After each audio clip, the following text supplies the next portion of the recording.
बात हिंदू मुस्लिम की नहीं है। मैं ये भी देखता हूँ जो मेरे नॉन मुस्लिम फ्रेंड्स हैं वो भी कहीं ना कहीं डिसएग्री है मोदी जी से। ऐसा नहीं है कि खाली मुसलमान ही परेशान है मोदी जी से, नॉन मुस्लिम भी परेशान है। ये चीज रियलिटी है। दोस्तों, दिल्ली के मुख्यमंत्री अरविंद केजरीवाल की दिल्ली शराब नीति मामले में गिरफ्तार होती है। क्या लगता है दिल्ली लोकसभा चुनाव 2024 में इसका कितना असर पड़ेगा? यहाँ पे मौजूद युवा हैं, उनसे हम जुड़ेंगे और जानने की कोशिश करेंगे कि दिल्ली की जनता क्या सोचती है अरविंद केजरीवाल की गिरफ्तारी को लेकर के। तो ये सब कुछ हो रहा है ना इस वक्त पे आके, तो देखा जा रहा है कि इलेक्शन करीब है। चाहते तो केजरीवाल जी की गिरफ्तारी पहले भी हो सकती थी, क्योंकि ये जो शराब घोटाला ये 4 साल पहले का है। लेकिन अब जाकर ये डायरेक्टली चीजें करना, ये सारी चीजें साबित करती है कि दिल्ली में बीजेपी सरकार को थोड़ा सा खतरा नजर आ रहा है, क्योंकि बीजेपी सरकार जो है दिल्ली में अपनी जगह बना नहीं पा रही है।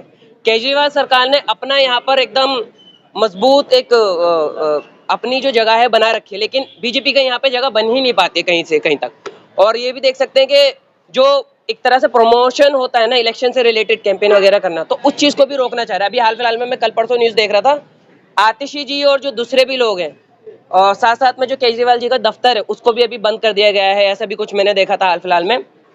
तो वो डायरेक्टली ये कर रहे हैं कि कुछ भी करके, जैसे कि कांग्रेस का भी जो अकाउंट है उसको भी फ्रीज कर दिया गया है साथ साथ, और केजरीवाल जी को जेल में डाल दिया गया। तो ये कोशिश ये है कि जितने भी प्रतिनिधि हैं ऑपोजिशन पार्टीज हैं उनको बंद कर दिया जाए, फिर उनको रोका जाए कैसे न कैसे करके। यानी कि जो इंडिया गठबंधन बना है उससे डरी हुई है इंडिया। हाँ, पॉइंट तो यही आ रहा है कि कुछ भी कर रहा है कि आपकी बार 400 के पार मोदी जी है क्या, अकेला शेर सब पे भारी है? ये तो मीडिया कह रही है, और मीडिया किसकी है सबको पता है। किसकी है मीडिया? बीजेपी की है, सीधे सीधे समझ में आता है सबको, गोदी मीडिया है।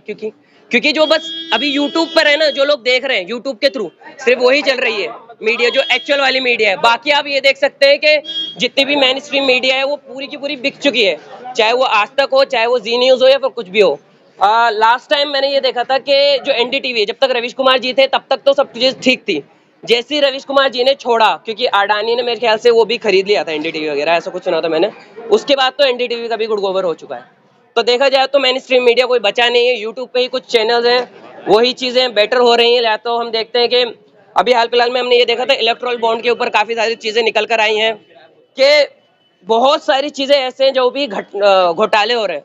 और ये देखा जाता है कि अभी देखने में आ रहा है कि पॉइंट जो एक मेन उठता है, घपले और घोटाले जो है बीजेपी की सरकार में भी बहुत है, लेकिन पकड़ा जा रहा है केजरीवाल, कांग्रेस, इन लोगों को ही पकड़ा जा रहा है। मैं कहता हूं कि बीजेपी की सरकार से रिलेटेड कोई घोटाला अभी तक क्यों नहीं करा जाता, या फिर उनसे रिलेटेड क्यों नहीं करा जाता। लेकिन आपका सवाल ये है कि जितने भ्रष्टाचारी हैं वो विपक्षी दलों में ही है। हाँ, उनको ऐसा लगता है जितने भी विपक्षी हैं वही भ्रष्टाचारी हैं, जबकि बीजेपी में हम देखते हैं बलात्कारी से लेकर भ्रष्टाचारी हर कोई मिलता है।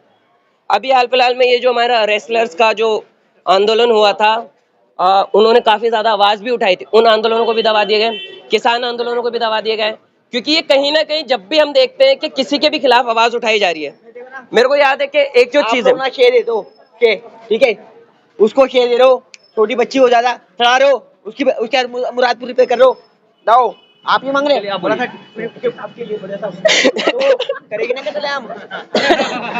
आप बोलिए। ओके, तो ओके कंटिन्यू करते हैं। तो पॉइंट क्या है, यहाँ पर हम देखते हैं कि 2014 से पहले अगर आप देखो ना, तो एक टाइम था कि आप प्रोटेस्ट कर सकते थे।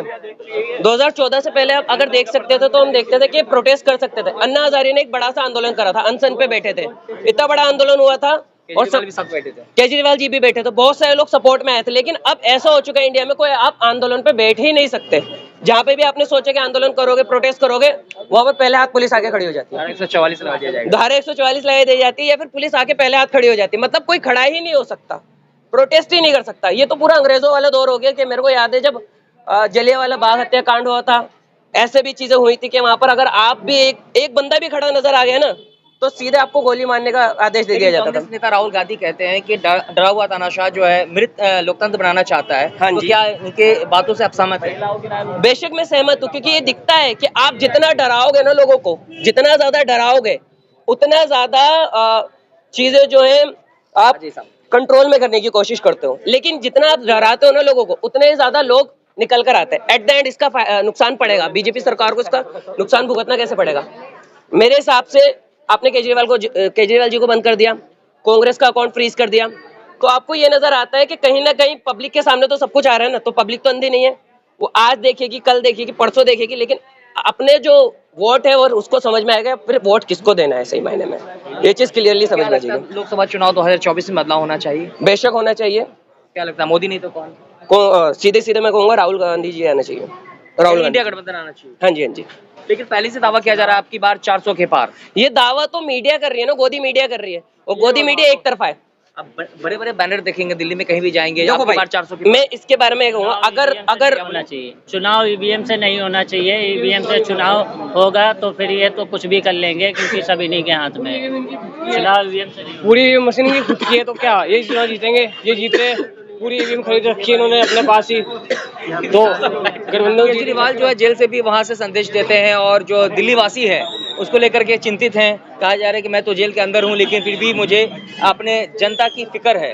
कहते हैं कि भाई मंत्री आतिशी को उन्होंने लेटर भेजा है कि जो पानी वानी की समस्या है उसको तो आदेश दिया जाए, मंत्रियों को लगाया जाए, अधिकारी को लगाया आदेश दिया जाए, और उसे जो है जो परेशानी है उसको दूर किया जाए जल्द से जल्द। देखो आप ये देखो, दिल्ली में तो बीजेपी आ नहीं सकती, ठीक है। अब बीजेपी इन्हें गुमराह कर रही है, केजरीवाल को जेल पहुंचा रही है। अभी 1914 पहुंचाया था, उसके 1 साल हो गया जेल पहुंचे हुए, कुछ नहीं हो रहा है ये सब। बीजेपी से विधानसभा चुनाव तो नहीं है, लोकसभा चुनाव है ना।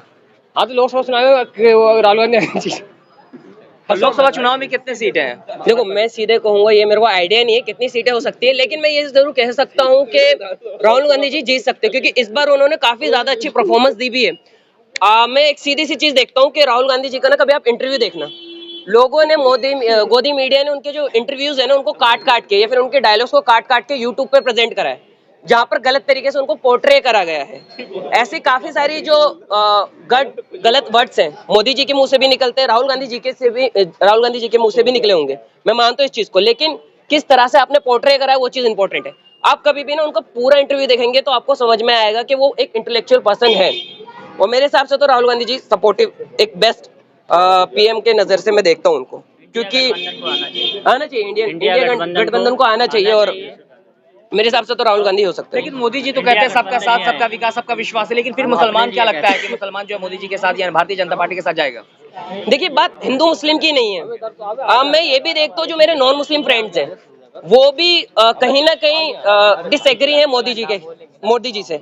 ऐसा नहीं है कि खाली मुसलमान ही परेशान है मोदी जी से, नॉन मुस्लिम भी परेशान है, ये चीज रियलिटी है। कहा जा रहा है कि पिछले 9 साल में बहुत विकास हुआ है, 9 साल बेमिसाल कहा जा रहा है। आप कह रहे हैं कि मोदी जी के कार्यकाल से आप नाखुश हैं? ये मैं विकास कहाँ पे देखूं? ये जो नोटबंदी हुई थी उसे विकास कहूंगा मैं, या फिर कोविड के दौरान जो लोग मारे गए थे, हमने गंगा किनारे लाशें देखी तो उसको विकास कहूंगा मैं?